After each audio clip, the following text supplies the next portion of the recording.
But I think one of the reasons why these people have this deep-seated anger and resentment is there's a bunch of people out there that have these lives that are deeply unsatisfying, because I think there are so many people that are working all day long doing something that is deeply unsatisfying and almost painful. Yeah, it's soul killing. Soul killing. Yeah. They're stuck in traffic all day, and then they're stuck in a cubicle after that. They relish the time to take a shit in the bathroom and look at their phone.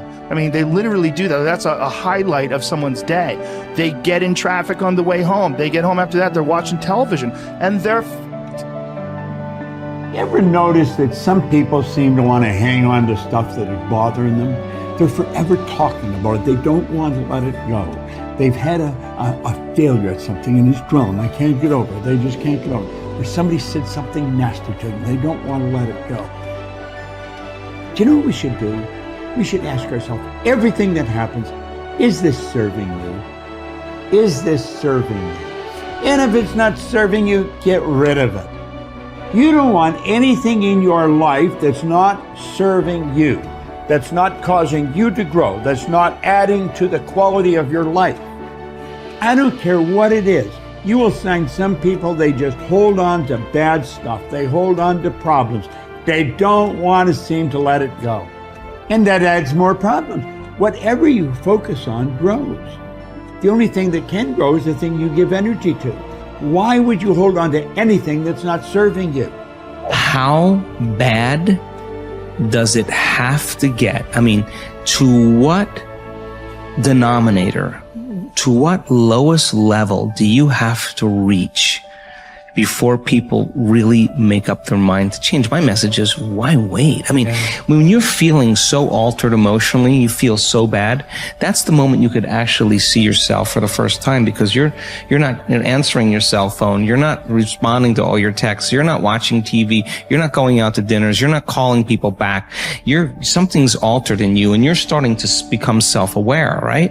I dare you to analyze yourself first, your company first, your character, your behavior, your work ethics. I dare you to analyze it and see if there's any change you can make. See, you cannot manage time, but you can manage activity.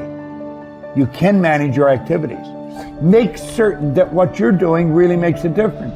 Make certain that you're spending your time on activities that are productive, that are taking you in the direction of your goal. If you think about the person that you want to become, what's that person do every day that you don't do right now?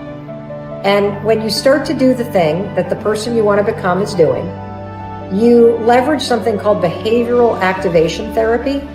And that is a whole body of research that says when you act like the person you want to become, it's the most powerful way to change a habit. It's even better therapy than talk therapy, because the action proves to your brain that you're becoming that person. You're seeing the change through the action, and so then the brain catches up and starts to relate to you like a person that's confident, or a person who adores their appearance, or a person that celebrates themselves exactly as they are. Before you start the day, ask yourself, how do I want to think today? How do I want to feel? How do I want to behave? I mean, what would greatness look like? What would love look like today? What could I do that would be really cool for me at the end of the day? Say, wow, so I had a good day today. What would make me feel that way? And if you can't find an answer to that, start reading. Who reads anymore? Read a book. I read so many books a week. I know, I'm that way too. So read something about, you want to be wealthy? Read a book about someone who became wealthy, and get real and realize they may have failed 50 times before they actually pulled it off. Or what were their characteristics? What were their traits? What made them? It wasn't about their wealth, it was about who they became.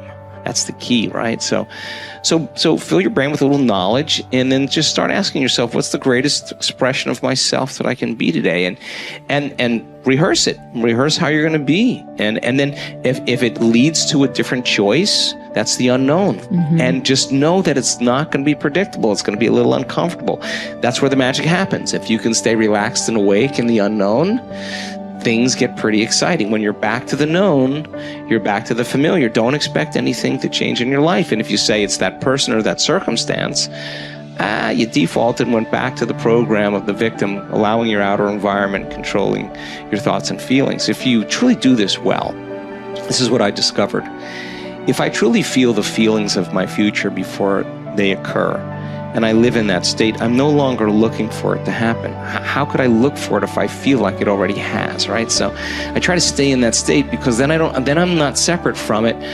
And that tends to be when the magic happens. There's no control anymore. There's no predicting. There's no perfectionism. There's none of. All there is just kind of an experiment. Like, I'm experimenting to see if I changed my thoughts and feelings, if my life will change. And that should be the experiment everybody has. And do it with curiosity, and do it with just seeing if the experiment works. If it doesn't, change something else about yourself until it starts to work. Deciding who are we going to be. You know, we shouldn't hope to end up one day a magnificent, strong, beautiful, capable, kind, loving person. We should start living like that today, hopefully, so that we become that. That who we become is not an accident, but hopefully a purposeful intent. That our days and how we approach our days are literally driven by the intention of who we're going to bring. That we bring our character into each of the circumstances of our lives, and by doing that, maybe we can't always direct every circumstance of our life. We can't control everything, but we can certainly control our responses to them. We can certainly dictate who we're going to be in those circumstances, and that helps us achieve our ultimate destiny that we desire, not one that just lands on us. I think the other thing that really comes to people's into their power is when they really discover that, you know, each of our days is something that we can also design. Not just design who we're going to be. How are you going to design your day? What's this day going to be about? What's going to get your attention? What's going to get your focus? And what should not be getting your focus is just your inbox, or just what I call browser blackout, clicking around on all these blue links or images, or swiping here and swiping there, and then losing 4 or 5 hours of your day. Because what ends up happening for so many people is they lose 2 or 3 hours to distraction each day, maybe 4 hours of distraction of television a day. And over the course of their lives, now a decade is gone of opportunity, a decade of missed opportunities to connect with your family, to achieve your dreams, to work a little harder, to contribute that thing you always contribute, to learn that skill that you wanted to learn. Like, we have to decide on our days. We have to design them. We have to wake up and decide what this day is going to be about, what's going to get done, what's going to deserve our focus, who will we reach out to, instead of just responding to everybody else's needs. Look back over your life and ask yourself, what activities, behaviors, or decisions have been most responsible for my success in life to date? You will probably find that less than 5% of the things that you have said or done have accounted for most of the success you have enjoyed. You may find that it was your unique ability to solve a particular kind of problem or to take advantage of a particular type of opportunity. You may find that your special talent was an interpersonal skill that enabled you to influence and persuade other people at a particular time and place. You may find, on analysis, that it was an ability to take charge and accept responsibility for accomplishing a particular goal. Whatever has been responsible for your successes in life to date may be a good indication what you should be doing in the future. Analyze your work based on the measure that I call return on energy.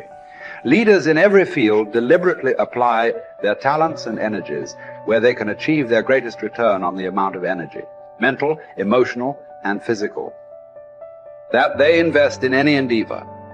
They refuse to take on jobs or work in areas where they cannot perform at exceptional levels. They treat themselves as valuable resources, and they spend their energies very carefully. One of the questions that you might continually ask yourself is this the best possible use of my time and energy? Is what you are doing right now the most valuable thing that you could be doing, given your particular combination of talents and abilities? Often answering this question will help you to see that there is a vast difference between what you are currently doing and what you should be doing if you want to be fulfilling more of your potential. Once you have chosen your ideal job or occupation for this stage of your career, your biggest responsibility is to make the decision to become very good and then to become excellent at what you do. In a lengthy study on successful Americans, the Gallup organization discovered that expertise, or being recognized by your peers as one of the very best in your field, was one of the essential ingredients for success in American life. We said before that self-confidence comes from positive knowing rather than positive thinking.